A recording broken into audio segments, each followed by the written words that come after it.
TMC प्रभागातून दुसऱ्यांदा निवडून आलेली आहे. याचा संपूर्ण श्रेय या प्रभागातील माझी ही जनता आहे.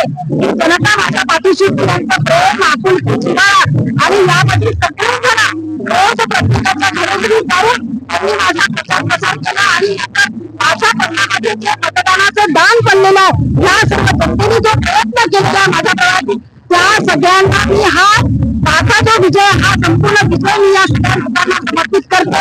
2017 ते 2022 याच प्रभागाची मी नगरसेविका होती, परंतु त्या काळामध्ये 3 वर्ष करोना होता.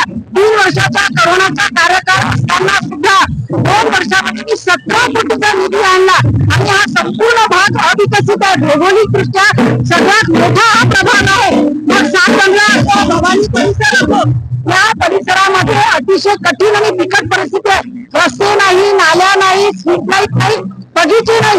हे सगळं मी आता करणार आहे. त्याचप्रमाणे तपोवन भागामध्ये पोलीस चौकी नाही, तिथे वारंवार गुन्हे घडतात. अनेक मुलं मुली रस्त्यावर येऊन रात्रीचे अश्लील चाळे करतात, तर त्या ठिकाणी पोलीस चौकी आणण्याचा मी प्रयत्न करणार आहे. त्याचप्रमाणे गाडगेनगर, राधानगर, राठीनगर या भागामध्ये रस्ते नाले आहेत, परंतु स्वच्छतेच्या दृष्टिकोनातून, आरोग्याच्या दृष्टिकोनातून मी पावलं उचल एवढंच जनतेचे परत एकदा मी मनापासून आभार मानते.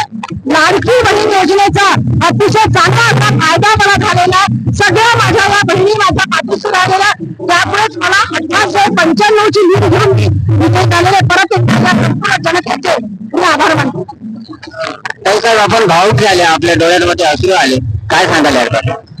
कारण हा जो विजय आहे अतिशय कठीण आणि विपरीत परिस्थितीमध्ये मी लढलेला आहे.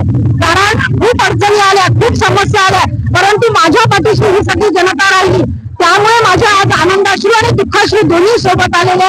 खूप कठीण होतं, कारण विरोधक खूप स्ट्रॉंग होते आणि अशा परिस्थितीमध्ये मला लढणं अतिशय कठीण होतं. माझ्यासोबत माझे जे तिन्ही कॅन्डिडेट होते त्यांच्यासाठी सुद्धा मी खूप प्रयत्न केला, खूप ताकदीने लढली. एकेकाच्या घरी 4-4 वेळा केली, म्हणून हा असू आहे, परंतु जनतेने खाऊन दिला.